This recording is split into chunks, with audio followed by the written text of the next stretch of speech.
الناس كلموني وجيت وتوليت المسؤوليه قبل الدوري بقى اكتر من يعني ما كانش فيه 15 يوم. بدانا عملنا معسكر قبل الدوري و10 ايام، ابتدينا نجهز في اللعيبه واحده واحده. ظروفنا ان جه اول ماتش الزمالك وبعدين الاسماعيلي.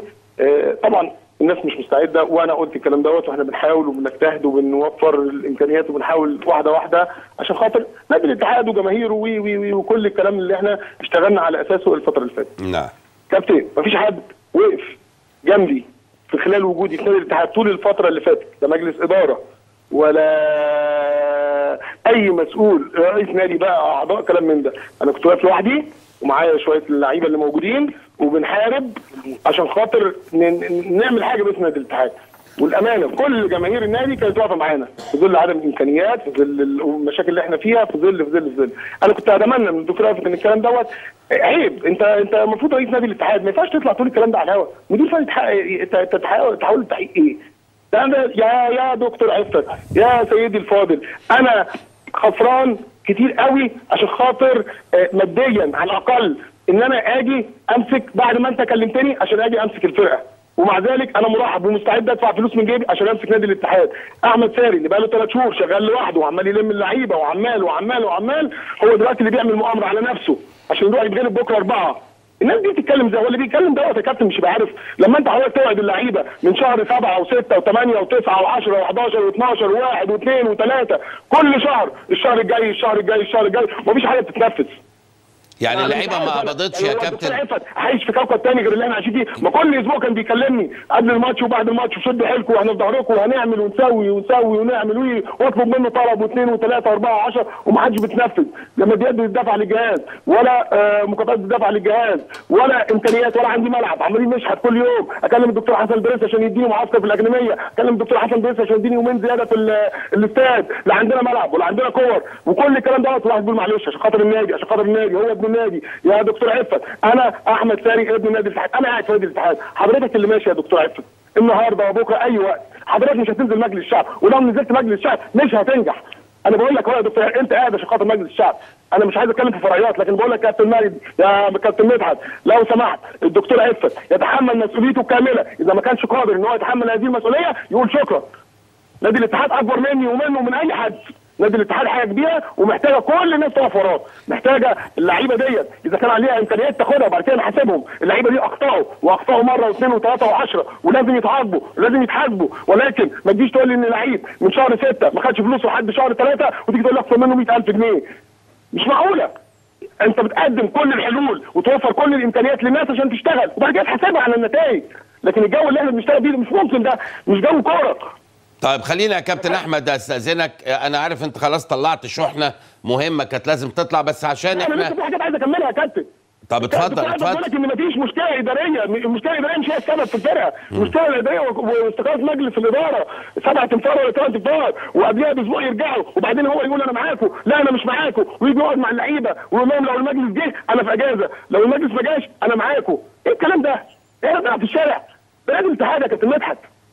طيب خلينا اسالك اسئله محدده يا كابتن احمد عشان اكيد دلوقتي ملايين السكندريين بيتفرجوا علينا، فمهم قوي برضو ننقل الصوره. يعني انا عايز اوضح للناس كل حاجه. بالظبط. يعني خلينا اسالك السؤال الاول، ان الدكتور عفت قال ان في 25% من قيمه التعاقد تم صرفها بالفعل للاعبين. هل ده خلي بالك احنا بنتكلم دلوقتي في وقائع فما ينفعش نقول حاجه مش صحيحه. لا طبعا. هل ده حصل ولا ما حصلش؟ ايوه حصل يا كابتن. انا بسالك حضرتك ال 25% دول بيتاخدوا في بدايه الموسم. هو اتفق مع اللعيبه ان هم ياخدوهم لما الدوري يبدا. لما الدوري يبدا كانوا خدوا على الاقل 3/4 ال 25%. طيب ده امر مش وحش. ده امر مش وحش يا كابتن احمد. تمام مش موجود في الاهلي والزمالك. مش موجود في الاهلي والزمالك على سبيل المثال. طيب ده سؤال. السؤال الثاني، انت قلت انت ما بتاخدش فلوس، هل انت ما بتصرفش مرتبك؟ خدنا شهر واحد في ال3 شهور اللي فاتوا. المكافأة بتاعت الفوز الوحيد. لا مش المكافآت، انا بتكلم على المرتب يا كابتن. المرتب خدنا شهر واحد من 3 شهور. يعني انت قبضت شهر من 3 شهور. ايوه ودلوقتي يا كابتن بقالك شهرين يعني يا سيد. طلعت للعيبه فقط مش للجهاز. وانا قلت لهم مش عايز مكافئتي انا، لو سمحت ادوا للناس الغلابه اللي شغاله معايا دي، الناس اللي تعبانه وشقيانه طلعوا لهم مكافاه. قال لك لا الجهاز لا، طلع اللعيبه بس عشان نسكتهم ونعمل. طيب سؤال ثاني يا كابتن احمد، يعني النهارده حتى مع صرف جزء كبير من ال 25% وفقا لكلامك، النهارده احنا لاعبين 6 مباريات، مكسب، تعادل، 4 هزائم، احراز هدف، دخول مرميه 8 اهداف. شايف ان النتاج الفني ده حتى مع صرف المستحقات الاولانيه جيد؟ لا طبعا. ومين يا كابتن يوافق على الكلام ده؟ انا مش راضي عن الكلام ده، ولكن انا بقول لحضرتك في ظل الظروف والامكانيات اللي احنا كنا شغالين فيها بنجتهد وبنبذل اقصى ما في وسعنا. هذه هي الامكانيات المتوفره، احنا بنموت نفسنا عشان نطلع افضل حاجه تليق باسم نادي الاتحاد. بنحارب، بنموت، بنتمرن في الجيم، بنتمرن في الشارع، بنتمرن في اي حته. ايوه ما هو يا كابتن ساري، اقول لحضرتك على حاجه كابتن مجدي بعد اذنك. انا عايز اقول لك ان المشكله دي مشكله نادي الاتحاد يا كابتن ساري بمجلس ادارته. يعني عدم وجود ملعب مش المسؤول عنها مجلس الاداره ده ولا اللي قبله ولا اللي قبله. ماشي تمام. يعني انتوا المرمطه اللي انتوا فيها دي. كان في مدير فني موجود قبليه، كان بياخدوا ملعب الاكاديميه، الايجار بيدفع 1000 جنيه كل تمرينه، كان بيروح يدفعوا 20-30 الف جنيه في الاكاديميه لمده 30 تدريب. طب ايه الجديد اللي حصل؟ هل الاكاديميه وقفت؟ هل مفيش فلوس في النادي تدفع؟ ايه اللي حصل؟ ايه الجديد؟ فلوس النادي عشان نروح نعمل تمرين في الاكاديميه. نعم 30000 جنيه.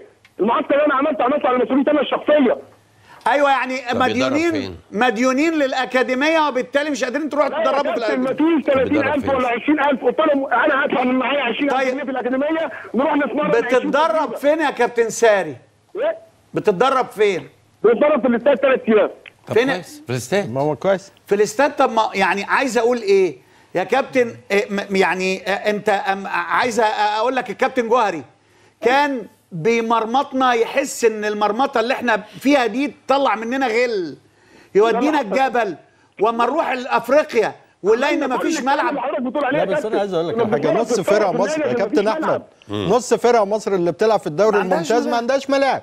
يعني بتروجيت اللي كسبانك 4-0 النهارده ما عندوش ملعب، بيتمرن في الملعب الفرع للاستاد. وادي دجله ما عندوش ملعب، الداخليه نفس المشكله.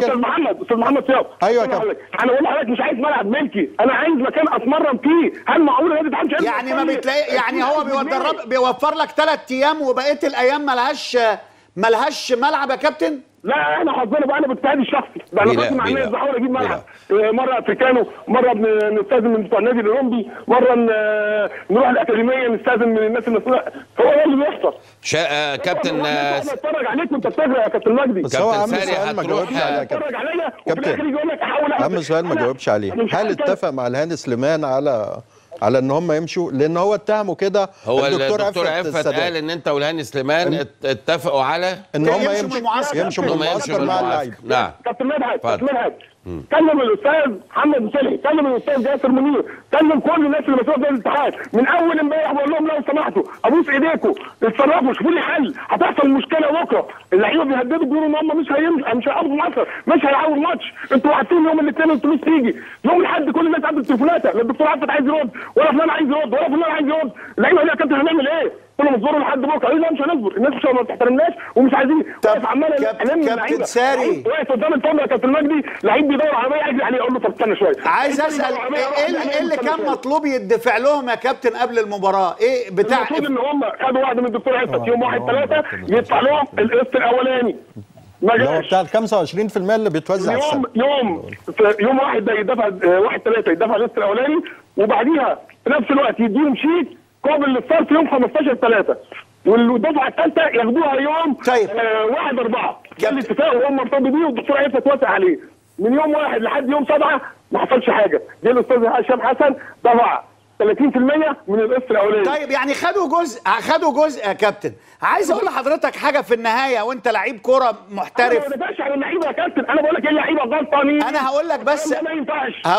هقول لك حاجه مهمه، وانت عاصرتها وانت يعني انا وانت لعبنا ببلاش، ما لعبناش بفلوس، وكنا بنموت نفسنا عشان هوايتنا وعشان نادينا وعشان حبنا للعب كرة القدم. مبدئيا انا ضد، بصفتي اولا بدافع عن اللعيبه، انا ضد ان اللعيب ما ياخدش مستحقاته، دي جزئيه في منتهى الاهميه. لكن برضو ضد ان اللعيب ما يأديش عشان خاطر يلوي دراع النادي. دي برضو جزئيه تانية. يعني عايز اقول ايه، كل الناس اي حد محترم ما يقبلش الكلام ده كده. يعني عايز اقول ايه، النهارده اللعيبه تلعب لنفسها. يعني اللعيبه النهارده مستحقاتها متاخره في نادي الاتحاد، من حقها تماما تفسخ عقدها السنه الجايه. الموسم اللي جاي من حق كل واحد يجي يقول انا ما خدتش فلوسي، لازم افسخ عقدي. اتحاد كره القدم يفسخ له عقده طبقا لوائح الاتحاد الدولي. خد بالك بس لو هو بيلعب وحش. يعني النهارده محمود سمير عمري في حياتي ما شفته زي اليومين اللي فاتوا دول، وزي ماتش النهارده. علاء كمال عمري في حياتي ما شفته سيء. يمكن بدأته الدوري بشكل احلى من اللي انا شفته النهارده والماتش اللي فات. لا والله طبيعي يا كابتن اللي حصل امبارح، المنظر اللي انت شفته النهارده دي حاجه طبيعيه. ما هو انت دورك النفسي يا كابتن.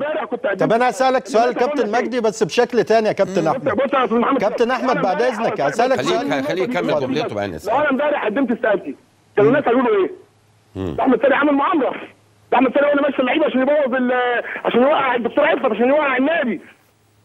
مش امبارح يا ما كابتن. ينفعش تقدم امبارح، اختار الوقت يا كابتن. يا كابتن انت بتقول اللي انت بقالك 6 اسابيع في الازمه دي، يعني من شهر واحد وانت في الازمه دي. اولا اللي هو معلش يا كابتن بعد اذنك، احنا خد بالك والله ما بندافع عن عفت، وعفت غلطان. انا بقول لك اهو الدكتور عفت غلطان، مجلس اداره نادي الاتحاد غلطانين. بص جمهور نادي الاتحاد يا كابتن ساري يا كابتن ساري لازم تعلم تماما ان مفيش نادي الاتحاد ده لن يبقى الا بتكاتف الناس اللي بيحبوه. بس عشان تبقى في الصوره مين بقى هم. ثانيه واحده يا كابتن، ثانيه واحده اللي بيحبوه دول بدءا من الجمهور اللي ما يسببش مشاكل وعمال على طول عامل ضغط وعمال شتايم وقله ادب. ما ينفعش. الجمهور واقف معانا من اول يوم لحد دلوقتي يا سيدي. انا بقول لك هو بيقول لك الجمهور واقف معاه. انا بقول لك المفروض الجمهور المجلس الاداره اللعيبه المدربين كل دول العناصر دي كلها اذا ما كانوش هيتكاتفوا النادي ده مش هيبقى. لان التاريخ بيقول انديه اكبر من نادي الاتحاد واندثرت في العالم كله، وهنا في مصر برضو نادي السواحل ده كان له شنه ورنه وضاع. نادي الترام كان له شنه ورنه في الخمسينات وضاع. تمام. الانديه كابتن مجدي كل الكلام ده يعني نادي الاتحاد انا عايز اوصل لك الانديه الجماهيريه اهلي زمالك اسماعيلي مصري محله. الاهلي والزمالك لو ما عندهمش سياسه ومجلس اداره ولاعيبه كويسه مش هيكملوا. طيب خلينا ناخد السؤال قبل الاخير الاستاذ محمد صيام. حاجه بس اخيره كابتن مدحت بعد اذنك. هيسالك بس الاستاذ محمد. بعدين اقول الحاجه الاخيره اللي عندي. لا الاستاذ محمد يسالك الاول. كابتن احمد انت بتقول ما كانش ينفع ان انت تقدم الاستقاله امبارح، لكن انا برضه عايز اقول لك ما انت اتهمت ان انت بتعمل مؤامره مع لهاني سليمان طبقا لكلام الدكتور عفت السادات. لكن السؤال اللي انا بساله لك هو انت حسيت بالمشكله امبارح؟ ما انت عندك كان 6 اسابيع في نفس المشكله كان ممكن يبقى لك رد فعل حاسم بعيد عن العاطفه وبعيد اللي انت بتحب النادي الاتحاد السكندري. ليه ما كانش عندك رد فعل من 6 اسابيع يا كابتن؟ عملت كل ما تتخيله يا استاذ محمد. انا بحاول احل، عايز الم مش عايز افركش. انا مسؤول جوه النادي الاتحاد، بتحمل مسؤوليتي. في ناس ما بتتحملش مسؤوليتها وهي بتتفرج عليا. بحل من هنا وبحل من هنا وبحل من هنا وعمال اقول معلش وتصبر والحكايه وهم الوعود اللي بياخدوها لا النهارده لا بكره لا بعده، كل الكلام ده واحد عايزين امور. طيب سؤالي الاخير يا كابتن احمد، هل هتحضر تحقيق الغد وهل انت مستمر مع الاتحاد السكندري؟ يا كابتن مدحت عيب الكلام ده يا كابتن. تحقيق ايه؟ عفت السادات عايز يحقق مع احمد ساري؟ مين يقول كده؟ مع احترامي ليه؟ عفت السادات انا عامل له جمعيه عموميه، انا راجل عضو في النادي بعيد بقى عن مجلس الاداره وهجيب له الجماهير وهنقف ونتحاسب احنا الاثنين قدام الناس، لكن هو يحقق معانا مش لمصلحه يعني خلينا نفهم يا كابتن. مش هيقعد رفض التحقيق. طيب خلاص يعني انت غير مستمر مع الفريق يا كابتن. يا كابتن معلش يعني انا هقدم للنائب العام كل الاوراق اللي عندي، كل البلاوي السوداء اللي موجوده في تعاقدات اللعيبه، كل الحاجات الفضايح اللي معموله في النادي وان انا مش عايز اتكلم فيها والسمسره والعمولات. لا ما ينفعش ما تتكلمش فيها. لا بس ثانيه واحده كمان. يعني انت اتكلمت كلام بدل ما يشكروا كلمت كلام خطير. عامل لهم فرقه بالعافيه وبيموت عشان خاطر النادي، يجي بعد كده واحد قاعد عمال يتفرج عليا من البلكونه يجي يقول لك يحقق معانا. طيب انت اتكلمت دلوقتي كلام خطير يا كابتن احمد امام الراي العام، انت بتقول هتروح للنائب العام وهناك طب ما لازم توضح لو حابب. لا يا كابتن، اما في اوراق انا هجيبها موجوده وهنحاول نقدمها ان شاء الله. مين اللي بياخد سمسره جوه مجلس الاداره يا ساري؟ اثبت حاجه لوحدي. ساري اللعيبه والناس الاعتراف اللي كانت موجوده، التعاقدات اللي اتعملت واتقال ان فلان خد 5 وبعدين لقوا العقد ب 10 وفلان خد مش ارقام كده وحاجات غريبه عمال اسمع عنها. لا بتسمع عنها ولا متاكد ولا عندك معلومات؟ طب خليك معايا يا كابتن مجدي، خليك معايا يا كابتن ساري. دكتور عفت اتفضل يا دكتور. دكتور عفت. انا عايز بس استاذنكم، انا عايز اسال اسئله مباشره للكابتن احمد ساري. اتفضل هو مع حضرتك. عليا اول باول. اتفضل نسيبك. اتفضل يا دكتور. عشان هو بيتكلم بيقول ان احنا سايبينه لوحده طول الفتره اللي فاتت. انا بس عايز اوجه له اول سؤال. الكابتن احمد لما الدكتور سمير طلب انك تيجي، احنا طبعا كلنا كنا عارفين ان الدوري لن يعود، وانا واحد من الناس اللي كنت بقول ان الدوري لن يعود. ولما الدكتور سمير رشحك انك تيجي الفتره اللي احنا بنعتبرها فتره انتقاليه، انا وافقت، وانا شخصيا اتصلت بيك وانت رحبت وجيت من اليمن على طول بعديها بيوم او يومين. من يوم انت ما جيت، هل في تقصير من ان انا اوفر لك ملعب سواء عن طريق المحافظ في ان احنا ناخد 3 ايام والسيد وزير الرياضه اللي جاب لنا ال3 ايام في الاستاد، او في المعسكر اللي انت طلبته لما انت شخصيا قابلت نائب المحافظ الدكتور حسن البرنس وكلموني في النادي، وفي ناس قالت انه ما ينفعش ان نائب المحافظ يتدخل مع ساري في انه يحجز اول اسبوع في الاكاديميه، وانا قلت لهم على العكس، اللي حصل ده شيء طبيعي، اسكندريه ملك الجميع، واللي عمله الدكتور حسن شيء يحمد له، واللي عمله ساري شيء يحمد له، وانا وافقت على المعسكر رغم معارضه بعض زملائي في المجلس. سامعني يا احمد؟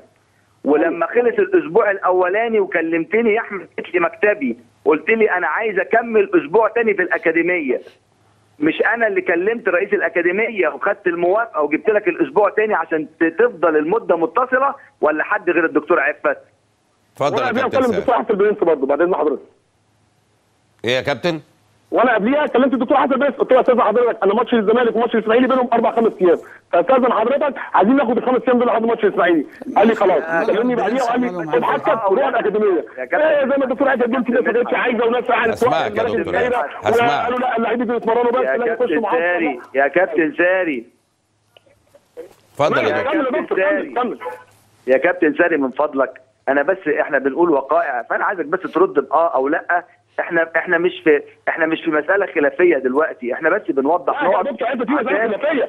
لا دي رئيس نادي تطلع تقول على مدير فني مسؤول عن فرقه بقى 3 شهور عمال يلم بلاوي سوداء. دي للاخر يا دكتور انا هوصل لك. طب خلينا نمشي واحده واحده يا كابتن ساري، خلينا نمشي واحده واحده. امشي معايا واحده واحده ليه؟ اتفضل يا دكتور.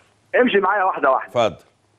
اذا الكابتن احمد ساري انت كده بتقر ان مساله الاستاد، ان احنا كمجلس اداره مش بس الدكتور عفت، كلنا مع المحافظ ومع الوزير جبنا 3 ايام في الاستاد، ولما انت طلبت معسكر بمساعده الدكتور حسن البرنس وانا شخصيا عملنا المعسكر اللي انت طلبته. الكلام ده حصل ولا لا؟ حصل. تمام. شيء محترم منك يا كابتن احمد ان انت بترد بالايجاب وفقا للوقائع. خلينا بس عشان ما نطولش يا كابتن. اتفضل يا دكتور. اتفضل. لما اجتمعت معاك يا كابتن احمد، لما جيت لكم المعسكر وانت بلغتني ان اللبس متاخر، ان الترنجات متاخره، ان في بعض الفلوس اللي عن فتره سابقه متاخره، امور كتيره انت طلبتها مني، يمكن 4-5 حاجات. انا حليتهم في نفس اليوم ولا حليتهم في تاني يوم؟ لا حليتهم في نفس اليوم. طب الحمد لله. كلام محترم. طيب الجزء بقى الثاني يا كابتن احمد، لما قعدنا واتناقشنا مع بعض اكتر من مره فيما يخص الالتزامات الخاصه باللاعبين، وانت جيت في اخر فتره قلت لي يا ريت الحته دي نبقى ملتزمين بيها، وانا قلت لك من عينيا الاثنين، لدرجه ان احنا لما قعدنا مع اللاعبين وقلنا ان العقد بيقول 25% وانا مسددها بالكامل، ولا الكلام ده غلط يا كابتن احمد؟ حصل يا دكتور. تمام. طيب اول قسط اتفقنا عليه انه يبقى شهر مارس، هم 10 اقساط، وفي وجودك اللاعبين طلبوا ان ال10 دول يبقوا 8، وانت قلت لي يا ريت يبقوا 8، وانا في القعده وافقتك وقلت لك اوكي، واول قسط يبدا اول مارس، حصل ولا ما حصلش يا كابتن؟ حصل وما اتنفذش. لا دقيقه واحده يا كابتن احمد. ايوه لسه احنا في اول مارس. حصل وما اتنفذش. حضرتك وضعت ان هم 8 دفعات واللي اتدفع امبارح والنهارده اللي اتدفع على 10 اقساط مش على 8 اقساط. ماشي اتفضل يا دكتور. كابتن احمد بس دقيقه واحده. انا بقول لك والله والله العظيم انا هريحك خالص. طيب وانت قاعد مع اللعيبه، لما اللعيبه كان الكلام ده قبل الماتش بتاع اتحاد الشرطه، وانا قاعد معاكم في الاستاد في الاوضه، اللعيبه طلبوا مني ان حتى الثمان اقساط طلبوا، لان في التزامات عليهم ان انا اديهم قسط مبكر زياده عن القسط الطبيعي. وانا وانت قاعد قلت لهم لو حققتوا نتائج ايجابيه انا موافق، لدرجه ان انا اللي اقترحت وقلت ان لو حصلت النتائج انا هديكوا قسط في نص الشهر، بحيث انك تبقى خدت قسط في الاول وقسط في النص والقسط الجديد في الشهر اللي بعديه في اوله. حصل الكلام ده ولا ما حصلش؟ حصل وما اتنفذش يا كابتن. ايوه انت قلت الكلام ده. ما هو مفيش نتائج يا ساري، ما بتكسبوش يا دكتور. بعدين حضرتك انت قلت كلام حلو قوي. حضرتك يوم 1/3 المفروض تجيب لهم القسط اللي هم اتفقوا مع حضرتك عليه اللي هو على 8 اقساط، ما جاش يوم وفي نفس الوقت ده حضرتك بتطلع شيك يوم 15 بالقسط الثاني. يا كابتن احمد ولما خدوه على يا كابتن احمد عشان 8 اقساط. اتفضل يا كابتن احمد. يا كابتن احمد اتفضل يا دكتور. اتفضل. انا والله العظيم سمعتك واديني فرصه وهسمعك. يعني انا برضه حضرتك بتسالني وانا بقول لك انا بس اديني فرصه وبعدين انت وضح وهنسمعك بمنتهى الهدوء، مفيش اي مشكله خالص. انا لما جيت انت قلت لي من فضلك يا دكتور عفت في مبالغ بسيطه لبعض اللاعبين عن باقيه من السنه السابقه، وهي مبالغ فعلا كانت بسيطه. انا ما جيتش بنفسي واديتك الفلوس للكابتن فتحي عشان يوزعها على اللاعبين يوميها يا كابتن؟ طيب حصل ولا ما حصلش؟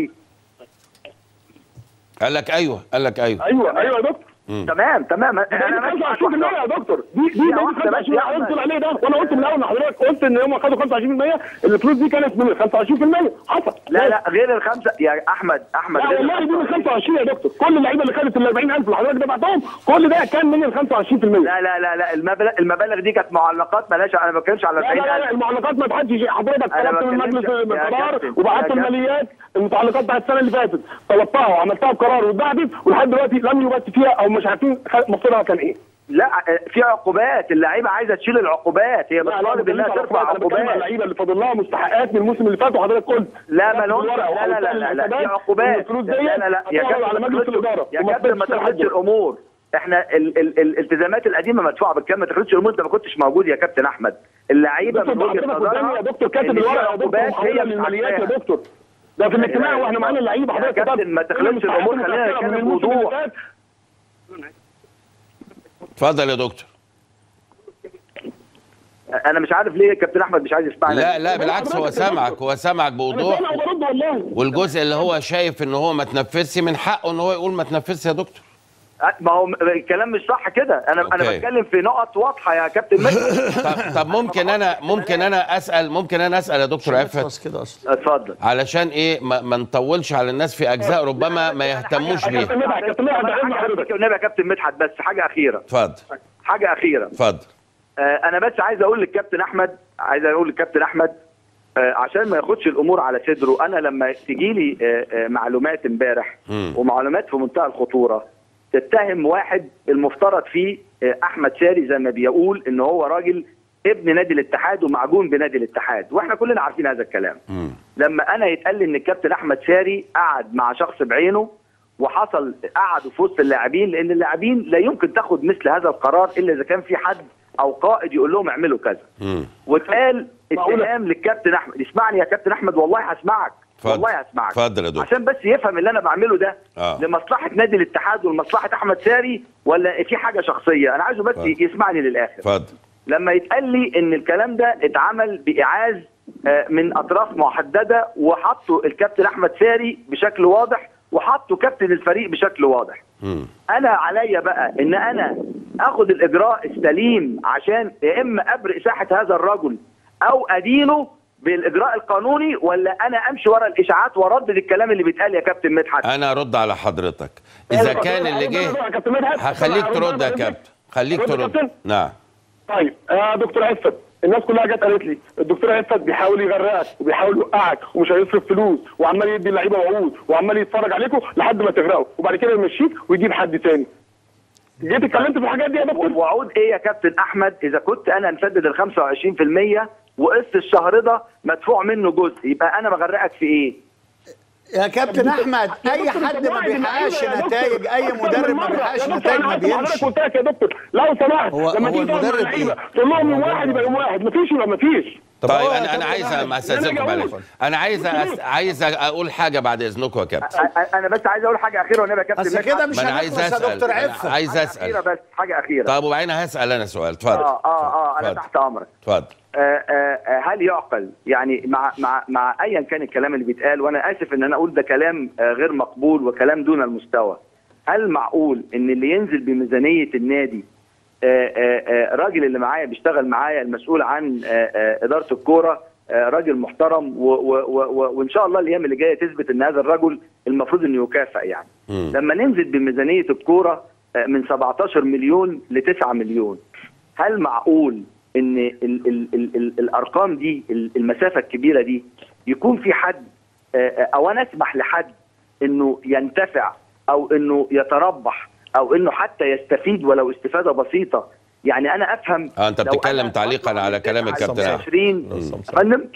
انت بتعقب على اللي هو قاله الكابتن احمد ساري ان في سمساره ولعب يعني. انا بارجوه انه يتقدم للنيابه العامه، لان انا لن اتنازل عن الكلام اللي قاله. ارجوه انه يتقدم للنيابه العامه بكل اللي هو عايزه، عشان برضه هو يطمئن قلبه ان النادي ده فيه ناس مديرين محترمين شرفاء بيعملوا لمصلحه النادي زي ما هو بالظبط حابب النادي وبيعمل لمصلحته، واحنا متمسكين بده. خلينا اسالك بس يا دكتور عفت، حضرتك قلت كلام برضو زي ما هو قال، كلام في منتهى الخطوره، مساله سمساره عقود. حضرتك قلت برضو كلام في منتهى الخطوره، ان هو قعد انه ذكر اسم الكابتن احمد ساري وده راجل مدير فني واحد اللاعبين مع البعض كذا. هل الكلام يعني اللي جالك ده جالك من فرد، جالك من اتنين عشان يتقال قدام الرأي العام؟ ده لازم يكون جالك من 10 6 لاعبين في الفريق. انا يعفيني ان انا اقول اسمائهم 6 لاعبين.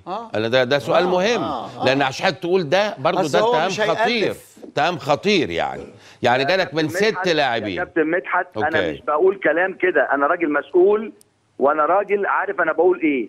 وانا عشان ادي فرصه للكابتن احمد ساري، لان احمد ساري بصرف النظر عن اي خلاف او يتصور ان انا بحاول ان انا اقلل من وضعه في الوقت الحالي، هذا الكلام مش صحيح. في النهايه كل حاجه بتروح، احنا اللي باقي هي الناس والمعامله والصداقه يا كابتن مدحت. طبعا انا اللي بعمله ده عشان اخلي احمد ساري في الصوره الكامله، او احط الانسان او الناس اللي الكلام دوت ما ينفعش يا دكتور. غير الكلام دوت انا سالوني في المؤتمر الصحفي الدكتور عفت اقلك على الهواء في الشباب والرياضه. انا ما قلتش ان انا اقلك. ما اقلكش يا ساري يا احمد، هم الزملاء سمعوني. لا هو قال تحقيق يا كابتن. قلت لهم الكلام ده ما يتقالش على الهواء، لا ما بيتقال على ترابيزه ما بيني وما بين مجلس الاداره. لما يكون عندهم مشكله بيقولوا لي، ولما يكون عندي مشكله بقول لهم. طيب غلط الزملاء سامعين. كنت المدرب الفني وبحول له التحقيق يا دكتور عفت. انا لما جاي اوتوبانج وفرانسيس يمشوا اتصلت قلت يا جماعه ابوس ايديكم اصبروا لحد الحكم بتاع المحكمه يوم 26. بعد يوم 26 فاضل 5 ايام على فتره القيد. اذا كان في دوري هيبان ما نمشيش حد يا كابتن مدحت. يوم ما اعلنوا الدوري حضرتك كلمتني قلت لك عندك لعيبه، بتقول لي يا كابتن احمد عندك لعيبه للاعراض، قلت لك كان في فكره، وبعدين قلت لي خلي بالك ما تعملش حاجه من دي، خلاص الدوري قائم. انا قلت له الدوري قائم فعلا. لو سمحتوا يا جماعه لو في اي حاجه نصبر لحد بعد يوم 26. اذا عندنا فاضل 5 ايام لو ما فيش دوري اتفضلوا يا جماعه ماشي. في دوري لازم نحتفظ بلعيبتنا. محمد يونس كان يكلمني من كندا ويقول لي يا كابتن كلمت الدكتور عفت وقلت له يا دكتور انا عايز فلوسي. قال لي يا ابني مفيش دوري، عايز تقعد مش عايز تقعد امشي. الواد خد شنطته ومشي. احنا قلنا ده، وهو الدكتور عفت في المكالمه اللي فاتت قال ان هم عندهم اخطاء في هذا الاتجاه، يعني هو نفسه شايف انه تم الاستعجال في بعض الامور. طيب يعني خلينا يعني لا كابتن مدحت بس بعد اذنك، احنا مش عايزين نعلق سوء النتائج او الوضع اللي احنا فيه عشان لاعب او الفرقه لعبت الماتشين الاولانيين اللي خسروهم كويس قوي. الكلام ده مش صحيح. ما هو لعب الماتشين فعلا الاولانيين، كان احمد الماتشين الاولانيين كانوا احسن من اللي احنا فيه ده كتير. نعم. لا ده حتى اللي خسروهم الزمالك والاسماعيلي كانوا افضل. صحيح. انا مش عايز اعلق على شماعات. طيب. بعد اذنك يا كابتن مدحت. نعم. وفي نفس الوقت خليني اقول لك بس عشان تبقى الامور واضحه. الخاسر في كل اللي بيحصل ده من اتهامات يمينا وشمالا هو نادي الاتحاد، وعدم احترام قيمة النادي وقيمة الرمز لهذا النادي، ومحاولة يعني الإساءة برضو مش هتيجي إلا بنتائج أسوأ لنادي الاتحاد. احنا في وقت لازم نمد ايدينا كلنا لبعض، لأن احنا محتاجين ان احنا نلم الفريق ونلم أمورنا، وحتى لو بنتحاسب احنا برضو هنتحاسب بالأصول بيننا وبين بعض على الترابيزة، عشان نتدارك كل الأخطاء الفترة اللي فاتت، وعشان ندي فرصة للناس المحبة فعلا والناس اللي هي حريصة انها تبقى موجودة جوه نادي الاتحاد، انها تباشر عملها بروح في شيء من الطمأنينة والثقة بدل الروح الهدامة والمريضة اللي موجودة. دكتور عفت، هترشح نفسك انتخابات في اسكندرية؟ نعم اتفضل. والله انا مش عارف هو جاب القصة دي منين برضه. على الكلام ده يا كابتن مدحت بعد اذنك. يا دكتور عفت، احنا النهارده في الاسبوع السادس. الكلام ده كان حضرتك تعمله من اول يوم بدا فيه الدوري، مش جاي دلوقتي تتكلم وتقول للمشاعر والجماهير ويلي. الكلام ده كان حضرتك تحس بمسؤوليتك تتحملها قصاد الناس كلها، قصاد نادي الاتحاد كقائد كرئيس كرمز كايا كان على نادي الاتحاد. المفروض كنت من اول يوم بدا الدوري اللعيبه دي تتجاب وتقعد وتحل مشاكلها، لكن مش جايين دلوقتي نتكلم في حل ساري عايز اسالك سؤال يا ساري. لا هسالك سؤال، عايز اسالك سؤال مهم في الموضوع ده. انا هقول لك على حاجه بس يا كابتن بعد اذنك. كابتن مجدي دقيقه واحده. لا انا عايز اساله سؤال يا دكتور عفت بعد اذنك. اقر كل الحاجات يا دكتور عايز اسال سؤال مهم. عايزين نسمع بعض يا جماعه. يا جماعه عايز اسال سؤال مهم يا ساري، هتجاوبني عليه بسرعه انت. يا ساري، هل ما حدش قعد مع اللعيبه خالص من مجلس الاداره من اول ما الدوري ابتدى لحد النهارده؟ قعدوا كذا مره. طب الله، والكلام اللي حضرتك بيقول عليه الدكتور عفت ده اتقال في مره واثنين وثلاثه واربعه، لكن التنفيذ كل مره في اخر لحظه. كل مره أيوة اللعيبه بتمتنع عن نزول التدريب، كل مره بروح اجيبهم من الشارع، كل مره الجماهير بترجعهم من على البوابه. ولازم نحصل من مصيبه عشان نقول ان نحل المشكله. يا كابتن مجدي انا مكلم مدير عام النادي، يا استاذ جاسر لو سمحت حل لي المشكله، بكره في مصيبه هتحصل، ابوس ايدك عشان خاطري حل لي المشكله. ما عادش انا عامل مهم على نفسي، ده انا اللي اتغلبت النهارده، ده انا اللي اتفضحت النهارده. عامل مهم على نفسي بغلب 4-0. الناس دي بتتكلم في ايه يا كابتن؟ فلوس من جيبي عمال اتصل على الناس، عمال هادي ده، ويجي الدكتور يقول لك 6 لعيبه. 6 لعيبه رايحين يتصلوا بيه يقولوا لا يا كابتن ساري انتوا كلكم النهارده ما كنتوش مركزين. انا في المعسكر عمال تتصل عليهم وعمال تلمهم يا كابتن ساري. جايين يقولوا لي انا بقول لهم امشوا. لا الواحد عمال يلمهم ابوس ايديكم عشان خاطر تعالى يا ابني كده اصبروا بس 10 دقايق. طب انا بكلم اهو مدير النادي، مدير النادي اتصل برئيس النادي ورئيس النادي ما بيردش. كان فين الدكتور عفت؟ ما ردش علينا ليه امبارح؟ اللعيبه شويه صوت يا كابتن ساري عمال يتحايل عليهم. طيب يعني انا بشكرك يا كابتن ساري. اعتقد انت قلت كل اللي ليك رغبه فيها كابتن ساري، بشكرك شكرا جزيلا. كلمه حابب تعقيب اخير يا دكتور ولا خلاص كده؟ انا بس كابتن مدحت، انا اعتقد ان انا سالت كل الاسئله، واعتقد ان الاجابات كانت واضحه من الكابتن احمد بالايجابيه اللي كان المجلس كله فيها الفتره اللي فاتت، وانا شخصيا معاهم، واحنا ما قصرناش على الاطلاق.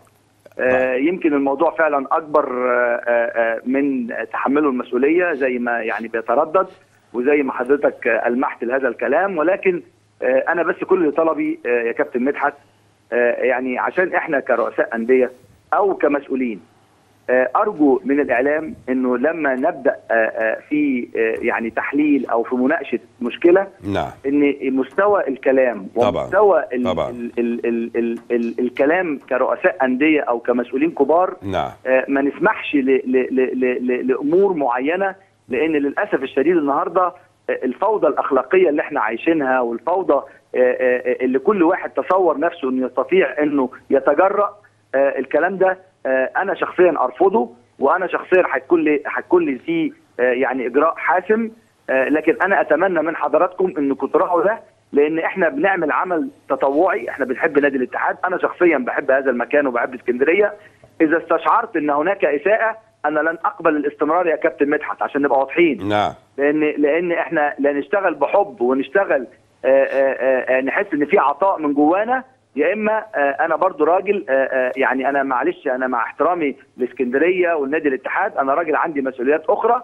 اذا كان انا مش مقدر بالقدر الكافي في نادي الاتحاد، يبقى من الافضل ليا ان انا ادي المسؤوليه لاي حد هم يروه افضل او انسب او ممكن يتحمل. وده خير ختام الكلام. هو ده خير ختام للكلام. بس انا برضو حابب اقول جمله عشان برضو كابتن ساري مش معانا على التليفون. هو الراجل اتكلم لما حضرتك قلت انه جالك بما يعني انه هو تآمر مع كابتن الفريق او وات ايفر على هذه الخساره، فالوضع طبيعي يا دكتور كان لازم يخش يدافع عن نفسه.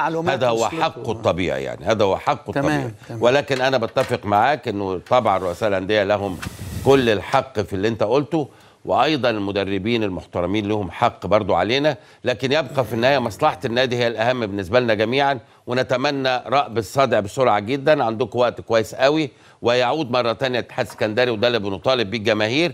يا الاهلي اتغلب 3-0، حرس حدود غلب 4-0، ما هياش نهايه الكون على الاطلاق. اتمنى لك كل التوفيق يا دكتور. شكرا جزيلا. حابب تعقب؟ انا حابب بس انا اعقب في 3 جزئيات. الجزء الاول ان مش معنى ان انا ما باخدش فلوس اللي انا اعمل كل اللي حصل ده طبعا، بدليل ان انا عايز اقول لحضرتك حاجه، ان نادي الزمالك اللعيبه بتاعته كانت حتى بتستدين من بعضها. يعني انا اعرف لعيبه كبار خدت فلوس من لعيبه تاني، ومع ذلك لما قررت لعيبه صغيره خدت فلوس من لعيبه كبار، لا لعيبه كبار كمان خدت من لعيبه كبار تاني. يعني بدون تحديد اسماء. بالظبط كويس. ولما جم حبوا يعملوا وقفه ضد نادي الزمالك، ما نزلوش التمرين، اختاروا يوم لا تتاثر به مصلحه النادي، مش في ليله مباراه انا بصير ازمه. يعني لما جم خدوا وقفوا من الوقفه الشهيره بتاعتهم، ما نزلوش تمرين، كان التمرين اللي يعقب على طول المباراه اللي هم لعبوها، اللي هم كده بيبقوا يعني شبه راحه، او لو بينزلوا من التمرين بيبقى مساله تخفيف. وده بتيجي من هنا قيمه حاجتين، لا اما جهاز فني لا اما كابتن فريق. من الواضح نادي الاتحاد يعني كابتن الفريق ما عندوش سيطره على الفرقه، وان المدير الفني ما فيش حاله حب بينه وبين اللعيبه ان هو يقدر يسيطر عليهم. بدليل اقول لحضرتك حاجه، ان خلال فتره توقف الدوري اللي كانت موجوده في الفتره الماضيه، ان البرازيلي فييرا اضطر ان هو يطلع مكافآت من جيبه الخاص ان هو يكافئ بيها اللعيبه، بعيد حتى عن المكافآت اللي عملها، ان هو كان مضطر ان هو يتعامل معاهم نفسيا ويعدهم نفسيا بشكل غير عادي لعيبه الزمالك، رغم قسوه التدريبات البدنيه اللي كان بيعملها معاهم اخصائي الاحمال البدنيه. دي حاجه. الحاجه الثانيه بقى واللي انا يعني بتكلم فيها، انا النهارده كمدير فني ما ينفعش تحت مسميات اللي انا بحب النادي وان النادي ده جمايله عليا، اللي انا النادي لما اوافق اللي انا اشتغل في ظل ظروف صعبه للغايه، اللي انا النادي لما يجي يقع اللي انا عايره، اللي انا جيت لك وانت تعبان، او جيت لك انت كمجلس اداره وانا تعبان وسبت عقد في اليمن قد كده. ما طارق سليمان رفض يشتغل مع حسام حسن في مصر مقص، وقعد في اليمن لمجرد انه شاف. انا بقول لحضرتك برضو احمد ساري مع احترامي الشديد ليه واقتناعي بيه كشخصيه، بعيد عن انه مدير فني، وهو جاي من اليمن عارف ان في شغل ليه كمدير فني للاتحاد في السن ده، لو ما جاش دلوقتي قد يعني لا ينولها على مدار 10 سنين او 5 سنين. فكان هو برضو الطموح الشخصي اللي عنده والحافز الشخصي اللي عنده اللي خلاه يقبل الاوضاع دي. طبيعي. فبالتالي احمد ساري ما يجيش دلوقتي يعاير النادي او يقول ما فيش ظروف او يعاير مجلس الاداره او يتحدث بهذا الشكل. المساله الثالثه والاهم، انا عايز اسال، هم مين لعيبه الاتحاد السكندري علشان عاملين لنا كل الازمات دي؟ وهم اساسا في السنين اللي قبل كده كان ايه ترتيبهم؟ لولا تدخلك يا كابتن مدحت كانوا نزلوا من درجه ثانيه في الدوري، مع تقديري وحضرتك عارف انت يعني حبيبي قد ايه اللي انت عملت دوري انه يبقى 19 فرقه علشان الاتحاد ينزل علشان الاتحاد ما ينزلش. فبالتالي هم فين من سنين طويله؟ انت ظروفكم وحشه كده، قاعدين ليه في النادي؟ قاعدين ليه؟ ما تمشوا وخلوا من النادي يشوف حاجه ثالثه. الحاجه المهمه برضو ان مجالس ادارات نادي الاتحاد السكندري ثبت باليقين ان النادي لم يشهد فتره استقرار الا في خلال فتره محمد مصلحي، اللي جماهير نادي الاتحاد مشيته، اللي بيه محمد مصلحي وصل الاتحاد السكندري من جديد انه يبقى بطل من بطل عرب، وصل لمباراه نهائيه في دوري ابطال عرب، ويبقى بطل من ابطال في دوري السله اللي هي لعبتهم الشعبيه الاولى، وصل الفرقه ان الفرقه كان فيها احترام. يبقى انت بتتكلم حضرتك في 3 حاجات مهمه قوي.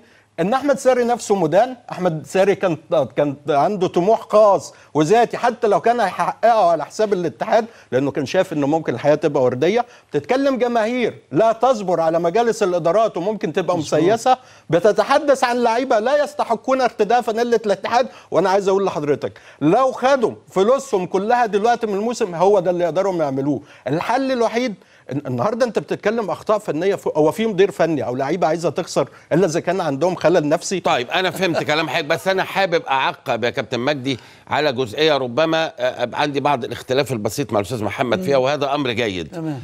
الفريق ده يستطيع ولا لا يستطيع؟ يستطيع. اتفضل. الفريق ده يستطيع. انا شايف ان ماتشين الاولانيين كان هناك روح مختلفه، واللعيبه اتكلمت في اللقاءات اللي اتعملت في اسكندريه، اللي عملها الجزار، ان احنا غلطانين واحنا عايزين نعيد الروح مره تانية، لانهم حسوا اما كان عندهم روح كان ادائهم مختلف.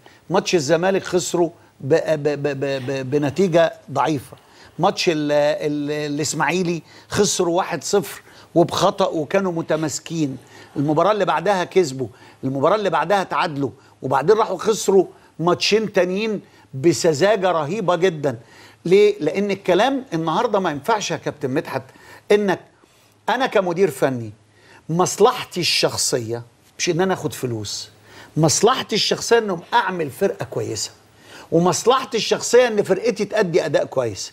فانا المفروض ذكائي اما الاقي ثوره جوه فرقتي ازاي اقعد الم هذه الثوره؟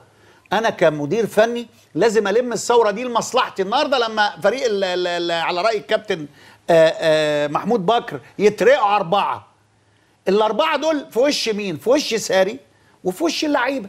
اللعيبه مش تقدر تمشيها لان اللعيبه مقيده، لكن قيمتها هتقل، هيتقال عليهم لعيبه سكه، لعيبه اي كلام. انت شرحت الجزئيه دي، لعيبه تعبانه.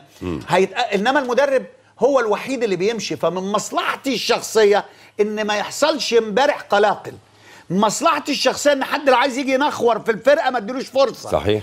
من مصلحتي الشخصيه ان هم مجمع اللعيبه لما الاقي هوجه كده اقول لهم في اجتماع، تعالوا هنقعد، انتوا بتلعبوا عشان خاطركم انتوا الاول، بتلعبوا عشان نفسكم، وبتلعبوا عشان، وبعدين خلوا اسم النادي ده نمره 3 نمره 4. وبعدين لو بكره يا جماعه يا لعيبه كسبنا هنقدر نحط رجل على رجل ونطلب من اداره النادي اللي احنا عايزينه. جميل. انما لما اسيب الدنيا تفك مني يبقى انا مش قادر الم. اقول لحضرتك طيب انا بس هاخد المكالمه دي بعد اذنكم الاول.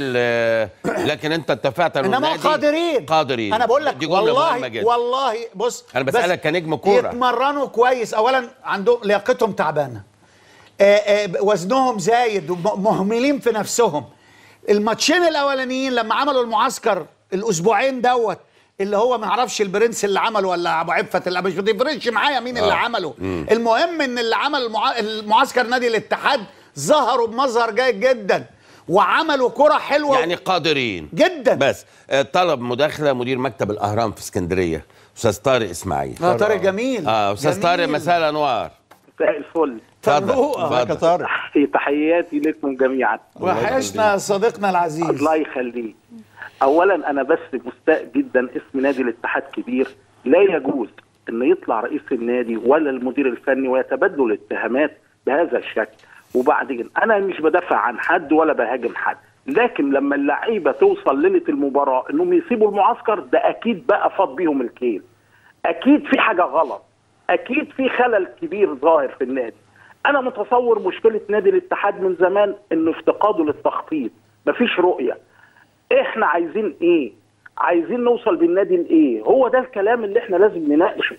انما النهارده نقعد نتبادل الاتهامات وانا عملت وانت ما عملتش والكلام ده مش هيوصل لنتائج. طب قول لنا يا استاذ طارق ايه الحل؟ وانت متابع وقريب، من وجهة نظرك كيف يخرج نادي الاتحاد من كبواته اللي ذكرها استاذ محمد صيام على مدار سنين؟ مره بيقعد بقرار، قبل كده بينافس على الهبوط، قبل كده يعني مراكزه في الدوري بتتدنى. غير الرؤيه، انت شايف ايه اللي ممكن يتم في نادي الاتحاد عشان بص يا كابتن مع العلم يا استاذ طارق انه الامكانيات الماليه دي المفروض انها دور مش واصله 9 مليون. المحله بتتكلم في 3 بعد اذن مليون حضرتك. اتفضل يا استاذ طارق. نجاح نادي الاتحاد كان موجود في الفتره، كان الله يرحمه الراجل المحترم اللي اسمه الدكتور كمال شلبي الله يرحمه بقى. نادي الاتحاد. لا ما انا هحكي لك ان في تجارب، مش ما فيش، او احنا مش بنالف او بنخترع. كان وانا شفته والله يرحمه كان بيقعد يحط ميزانيه وبيقعد يحط ازاي النادي ده هيمشي، انا عايز ايه من الكوره، انا عايز ايه من السله، ايه الافكار اللي ممكن انا اعملها. يعني انا كمان قاعد كرئيس نادي بتفق مع المدير الفني بتاعي انا هدفي ايه. ما هو انا يعني عايز يعني انا نفسي انا كطارق لا قاعد في اسكندريه ومتابع افهم هدف نادي الاتحاد ايه. انت عايز تقعد في الدوري ولا تنافس ولا تقعد؟ مفيش رايه، ما في ايه هي كلام محترم. الهدف بتاعكم ايه؟ لما انا ابص الاقي نادي الاتحاد النهارده بيقول انا بقلل لا مؤاخذه من العقود وبتاع كلام جميل، انما انت بتصرف برضه في حاجات في معسكرات مبالغ ما تتفقش مع عمليه الترشميد. هو زي ما حضرتك بتقول مفيش رؤيه، يعني في ظل الازمه الماليه دي انا عندي واحد زي الهاني سليمان كان ممكن يجيب لي ويعمل لي انتعاش وما يعمليش المشاكل. النهارده انا افضل سايبه علشان كمان شهرين هيمشي بدون مقابل. بيحصل. لا ده انا عايز ايوه كلامك انت كلامك بالاخر يمكن، بس هو لما النهارده الناس بتتكلم على ايه؟ ده مشى اوتو بومب، ده مشى. ما انا في النهايه فين الرؤيه يا كابتن؟ نسمع استاذ طارق، اتفضل. انا عايز